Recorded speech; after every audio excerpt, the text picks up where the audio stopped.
the Swansea Way, a project set by a promotion-winning manager to set example to anyone who steps in at this football club. But some people don't always see it like we do. No, the worst manager we've had since I bought a season ticket.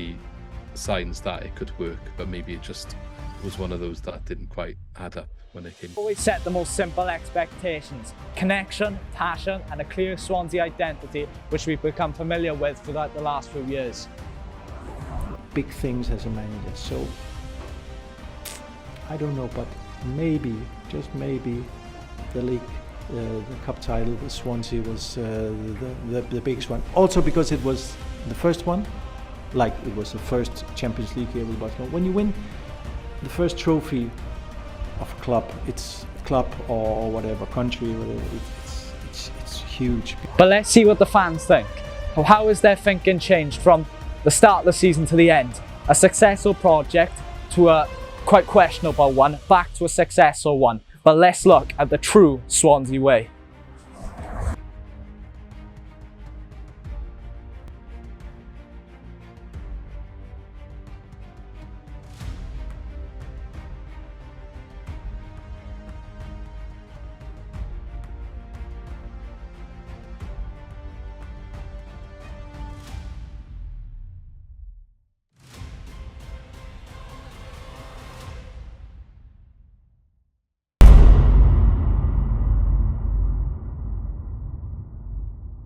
The 21st of June 2023, Russell Martin departs for Southampton.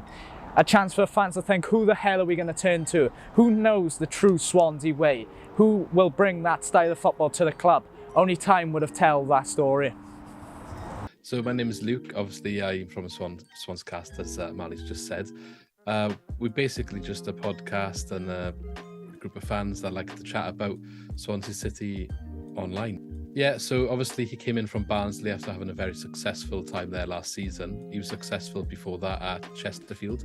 We caught up with a Barnsley fan after the announcement was made to try and get an insight of what we can expect from Duff. And a lot of people were a bit apprehensive of the appointment, going from Russell Martin's quite drastic style of possession-based football to Michael Duff. I don't know, it just seems a bit messy, to be honest. I think they could have easily offered him a new contract. They didn't. There are some things that will always be unknown to most fans, but regardless, yeah, it was pretty spot. I'm Matthew Kearney. I'm a college lecturer at Neath College, but most importantly, I'm a Swansea City season ticket holder. Michael Duff. One of the worst the worst manager we've had since I bought a season ticket. When we get a manager, like someone who suits the Swansea way, innit? And I'm sure we'll talk loads about the Swansea way. It's all anyone's been talking about. That's what the documentary's called. Exactly. Yeah. So when I think we all knew that he was not one of those managers, was he? No. At all. Duff's appointment was a pretty exciting one for all Swansea City fans. A chance for the Swans fans to see a new norm. What will the club bring to Michael Duff's era in charge? It was an exciting time for us Swansea City fans. Michael Duff signing the likes of Carl Rushworth, Josh Key, Jerry Yates, all coming in, and it looked like it might be a promotion chasing season. A chance for a fresh start was all there. We managed to keep the likes of Nathan Wood, Joel Pro, all for the start of the season, but only time could tell whether our squad would fall apart or come together again. Birmingham at home was at first, and it was a chance for a very, very strong start. Unfortunately, the strong start wasn't all there, with Michael Duff not succeeding one win within his first month as Swansea City boss. Fixtures like West Brom, Coventry were all draws, but obviously for Michael Duff, it was the start of a building era. Well, we did win a game, did we? So there's not really much to say. He made some pretty terrible decisions, pretty terrible statements in press conferences, and overall it was just shocking. Yeah. But it's that weird period, isn't it? Where because it was so strange, because obviously there's a few Swans fans who literally just get on a manager's case after 3 losses, right? Yeah. And they're always going to do that. We can't listen to them. But it was hard to disagree with even those fans. Yeah, obviously we went from, we didn't have any wins in the first month, just touch on that. What do you think that was down to? Do you think that was the lack of you know, Michael Duff not getting his word across to the players? Or Well, it's always tough going into a new squad, really, as a manager, let alone jumping up the league. It was always going to be slow. We never expected it to be from the off. Obviously, a manager's has to have time to prepare. I feel like we can't be too hard on him for the first month because things are still new. Players are still getting used to the way he wants them to play. So obviously disappointed with no wins, but I was expecting that to happen. it was a confusing start for us Swansea City fans. Not a win in the first month. And it was a confusing time for us all. A tricky South Wales derby was up next, with Errol Bullett's side coming into this game on form.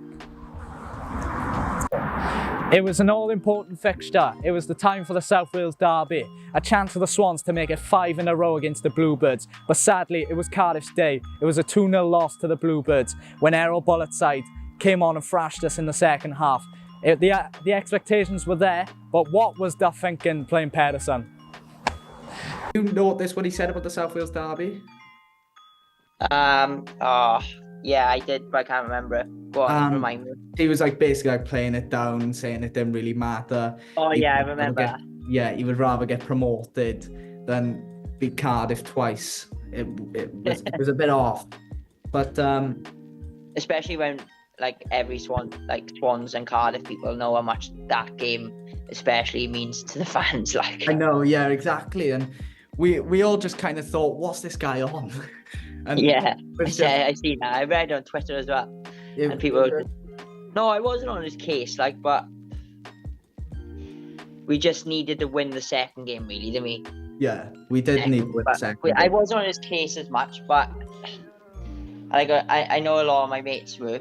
They just say how bad the football was and stuff, and it was quite bad, because we're at mess at the minute, anyway. So yeah, at the minute, but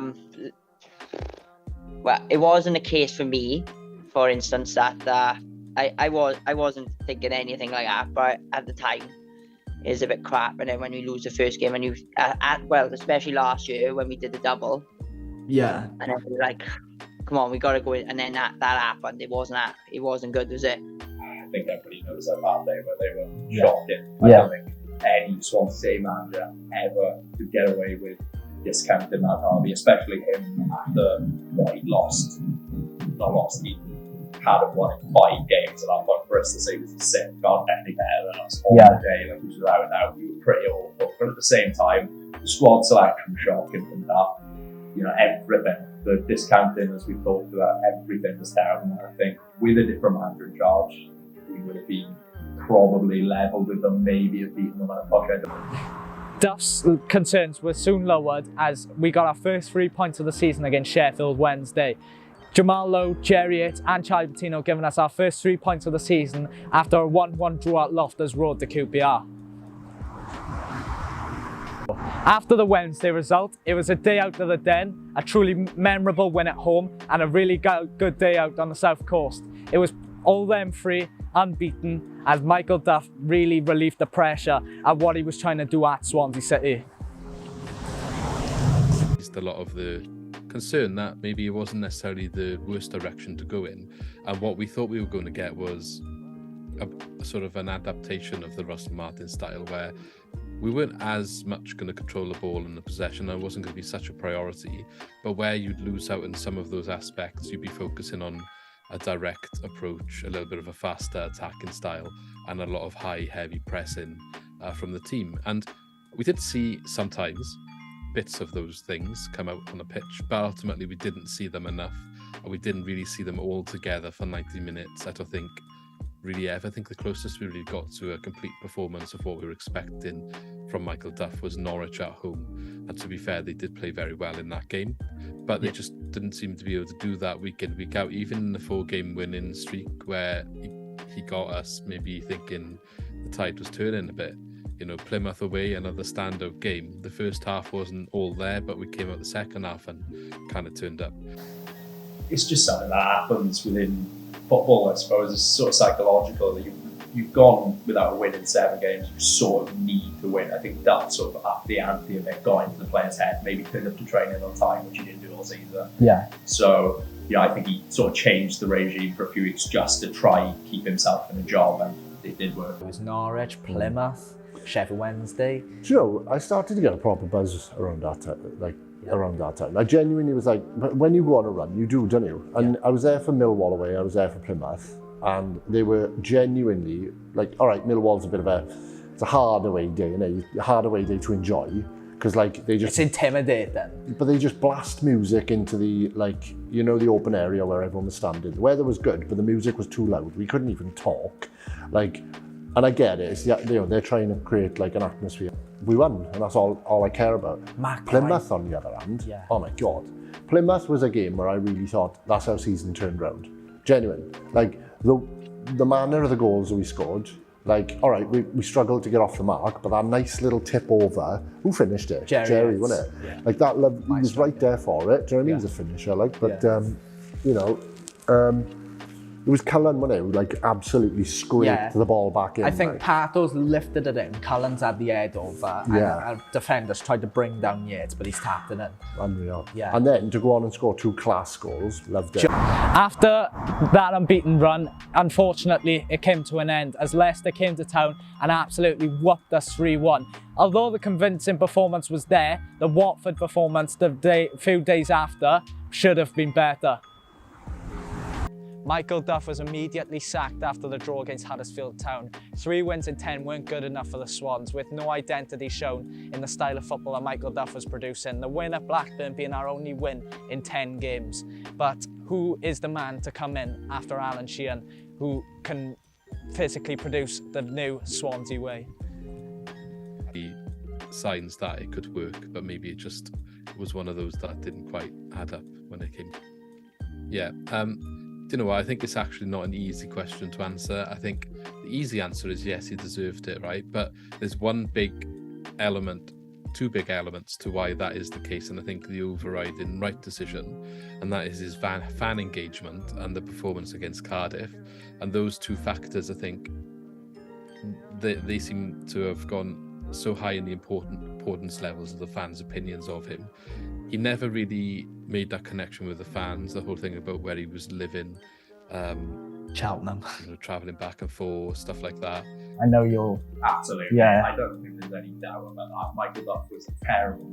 Didn't fit Swansea's style of play at all. It was shocking. One of the worst appointments in our history, 100%. I think it's pretty obvious when he got sacked. Yeah. Absolutely. I think so, yeah. Definitely. Yeah. What do you reckon? I think it was. Yeah, I thought it was deserved, but obviously he didn't pick up the results. We had the winning 4. Do you remember those 4? It was Millwall, Plymouth. Yeah, I remember, yeah. Yeah, it was them 4, and he just... It was a bit of an adrenaline rush. Do you reckon he must have done stuff differently to what he'd done pre to the South Wales derby? Well, he probably had a different tactic, obviously, didn't he? Yeah. And, but, look, I know he had them 4 wins, but the results before that, they weren't very good. Man. Yes. Yeah. Overdue. Yeah. Should have sacked him sooner. And we should have got Luke Williams in the summer. Yeah. Really simple question, that, isn't it? Yeah, although Sheehan did wonders. Alan Sheehan's interim era began with a win away at Rotherham United. Goals from Charlie Patino and Jerry, it showed a bit of passion and a bit of intensity for the Swans. But that was surely dampened by the loss to Middlesbrough, despite Jamal Lowe's late equaliser at the Liberty Stadium. The Preston result showed a bit of intensity and a bit of passion, also like the Rotherham United victory.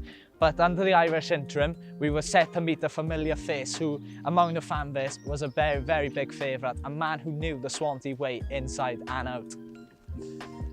Yeah, was it difficult seeing Russell Martin doing better at a different club, Yeah, it is a bit isn't it? Because it's bittersweet then, isn't it? Yeah, it just makes you think it could have been. Yeah, it is bittersweet then, isn't it? So, and to be fair, his missus and stuff like that. Where I work in the gym and that she used to be there, she did. So we kind of knew it was coming, like when he got sacked and that. Well, it just looked. Well, I was there for that, to be honest. It was awful. Like, Yeah. There was no denying that. And I think it was a case of like everyone was sort of looking at Russell Martin, like, oh, what could it be? And then they absolutely batter us. Yeah. So, yeah, I think it did really speak volumes about what we lost and what we currently have. Yeah, obviously there was a few mistakes in that game, let's be honest. Just from the kits to the actual performance, I could just remember us wearing pink socks. It was just an awful day, and at the end of the day, there's not much you can do. Russell's reunion didn't go to plan for us Swans fans, as he went marching on to a 5-0 win, which in all honesty for us Swans fans was a very, very bad Boxing Day.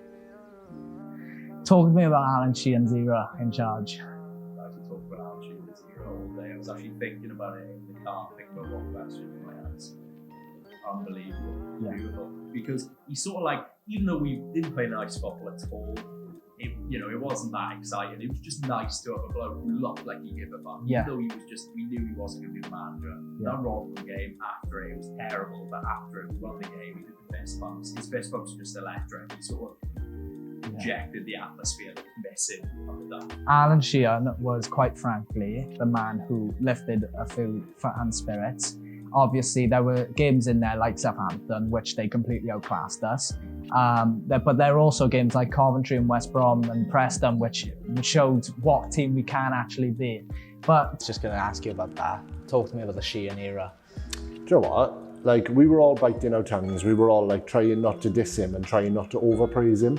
But now I think he needs a lot of praise this season. Like, he's proven himself. A lot of people called him like an Andy Coleman sort of glad-hander. Yeah. Like, he's just a yes man. And I was like, I don't know though. And I I don't think he is. No, I think his results and his set-piece coaching, they've done a lot this year. So Yeah. I don't think anyone would disagree with me in saying he needs credit this season. Well, there has been. And I hope we keep him. Yeah, the ambitions of the board were always going to be in question, thinking why they even decided to move away from the Swansea way in the first place. The arrival of Michael Duff brought a bit of question. Yes, his playoffs were under his belt, but why did they even decide to move away from the Swansea way? But appointing Luke Williams was an always great step of intensity by the board. because it was a long time. It went from like December to the start of January, so it was well over a month. Yeah, I honestly don't know why it took so long, to be honest. I mean, We wanted to get the style of play back, that's for sure. yeah, and I guess there's not many managers doing that sort of style of play until we came across Luke Williams, and obviously a similar style to Russell Martin. Yeah, because he was with him Yeah, at the start of his reign as well. To be honest. I think it was just a bit of slow planning. I don't think they expected to sack that a week after, I think. So Yeah. they just decided, we'll sack him on the Monday. Something must have happened. But they decided to sack him on that Monday. And then, they didn't have a plan. They did want Chris Davis originally. Then they went back to Williams. Then they were sort of teeter totter and they didn't know what they wanted. And then they finally got Williams. Because he's a good person. I'll explain what I mean by that. And I know loads of football fans like to be thick-skinned and tough about their opinions, but if Luke Williams is a nice person, he may as well get some credit for it. Do you know what I mean? Yeah. Paul Watson's name was the name in every Swansea City fan's mouth. The nickname the Luton Town toilet cleaner, Paul Watson's position was under all-time pressure after the Swansea City fans began to question the club CEO and his intensity towards this club. The Williams era started with a 2-2 draw at Birmingham City before moving on to his former employer Russell Martin and losing to his new Southampton side before beginning a difficult run of fixtures to the likes of Leicester, Plymouth, Leeds and Ipswich, which all ended in losses unfortunately, but you could really see the Swansea City way was coming back. We signed Ronald for Jeremy Sopracheta and Charles Segor Jr. all from their clubs respectively before moving on to the business end of the season. Despite a huge away win against Hull City, Leeds United came to town and absolutely battered us with 4 ex-Swansea City players in Joe Rodon, Daniel James, Conor Roberts and goal scorer Joel Perreault, which gave us a real hiding, but you could really see there are some winnable fixtures coming up. he's come in, and he had the worst run of fixtures to start off. Like, really could have easily gone off in the wrong direction because of the negative results that were going to be expected, but also we did have quite a bad run. But I mean, as I said, expected against top of the league teams, and he had the decision to make, didn't he? It was a case of, do I just go into these games to try and get something out of them, or do I go into these games and do my style straight away, and we start building our style right now, right the season off, if you like, just make sure we don't go down, and then it puts us in a better position for next year. And that's what he did, and we got off to a rocky start against like all of the top teams: Leeds, Leicester, Southampton again. Bad result in the cup against Bournemouth. Like, it was a bit, don't know about this. In some areas, you have to have a bit of like, okay, look at the bigger picture here, what's going on, but also call out maybe the areas that Luke Williams maybe was a bit naive in, and that was some of the defence with the high line, especially in the early games, got exploited quite a lot in the likes of the Southampton, Bournemouth, Leicester and Leeds games specifically. It was a tough start for Williams, if you can remember. I think it was a big good few with the top six. It was like Leeds, Ipswich, Leicester, Saints. Talk to me about that, because it was a rough start. It was a very rough start, but it goes back to what I was saying earlier about when a new manager comes in, you can't expect them to start off strong. Bear in mind, we did give Saints a game. We did. We did. If you can remember, we did. And arguably, that Jerry Yates miss goes in, Yannick Balati's post hit goes in. It's a completely different game. Is sort of way, and obviously cared about the club as well. So I was quite happy with that as well. Was you? Yeah, and obviously he brought back the Swansea way, which is right. Yeah, and he obviously that style of football is known around Swansea. It's what we've got used to around the last couple of years. You only have to look at Russell Martin, Graham Potter, Brendan Rodgers and all that. Yeah, exactly. That's where it started, really, didn't it? Yeah, it all started through, that promotion at Wembley, and you remember those days fondly? Of course I do. It was bloody brilliant, wasn't it?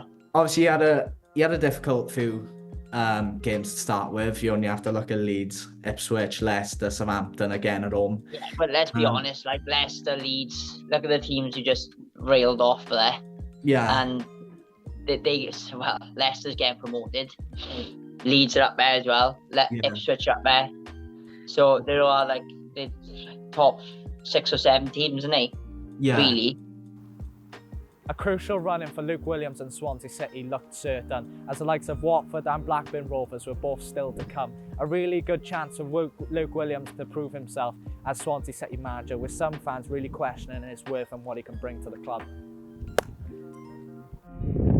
If Williams had his doubters going into the 3 games, they certainly had now, with the Swans picking up 7 points out of 9 against Sunderland and Blackburn were wins, and a draw at Vicarage Road against Watford, which proved that Luke Williams is capable of managing the Championship and really knows the Swansea way. He has, to be fair, looking back in hindsight now we've come up against games that are more winnable against teams around us and more mid-table. He definitely have taken the mistakes on board and addressed them, and that's all you can ask for. And as much as we were calling them out on our podcast at the time, saying this is something he needs to look at, he can't keep playing this way because it's going to cause issues down the line. He definitely changed and has addressed those areas, and as the team has adjusted to what he wants as well, they've obviously started implementing it better. Well, you put it at the nail on the head then, didn't you? But like not entering a bloody relegation battle. That's what we didn't want. You don't want that. Was it ever a concern to relegation? Not really. Like, I thought we were good enough to stay up anyway. Yeah. But it would have been a concern if we were like getting battered all the time and not playing the best football. But we, as you said, we finished strong. Yeah. And I knew we were not going to go down. We're too good of a team to go down yet. Yeah. But I think hopefully now next season as well, we'll have a little bit of a push now and go and have a good season. Unfortunately though, the Swans were halted to a 1-0 loss at Bristol City with a truly confusingly bad performance considering how good we'd been in recent weeks. A chance for redemption was so slowly but surely coming around. After the Bristol City result, we were set to take on Cardiff City here at the Swansea.com Stadium. A chance for redemption and a chance for Luke Williams to show how he can deal with the South Wales derby. If you look at the recent performance between the two sides, Cardiff were obviously the favourable. There were mixed emotions going around the city of Swansea, but as always on Derby Day, form does go out the window.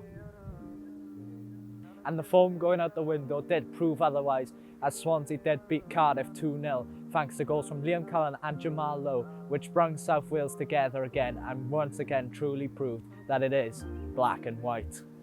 Cardiff game, Swansea 2, Cardiff 0. If anyone needed reminded of the scoreline. How can I?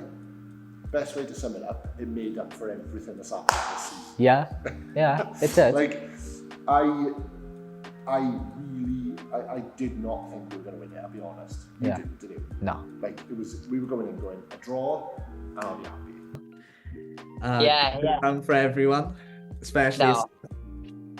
Unbelievable, wasn't it? Yeah, it was. It was just. Like, we were all kind of going into it thinking a draw might have been good. Cardiff are on form. Yeah, it would have been. Well, to be fair, in my head, I was thinking it would have been a draw.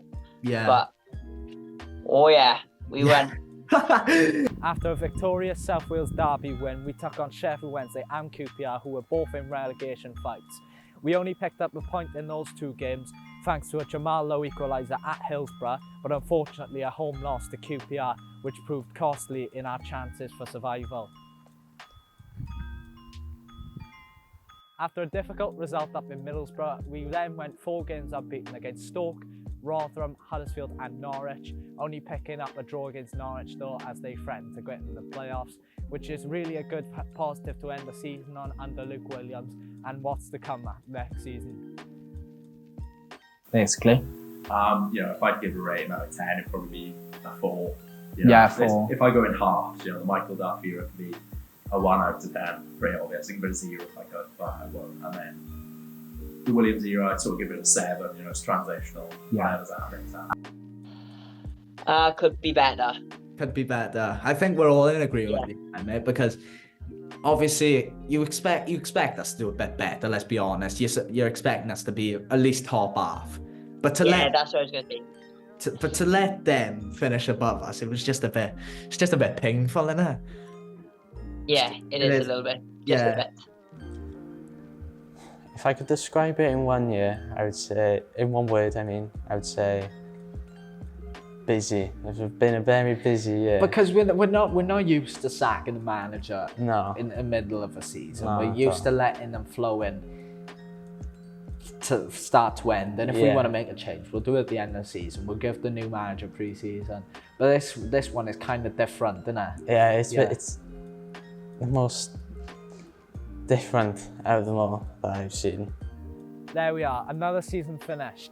A lot of controversy surrounding the club, a manager sacking, a Samba Swans, but most importantly, our identity returning. So that's it. Another story has been told. But what will next season hold?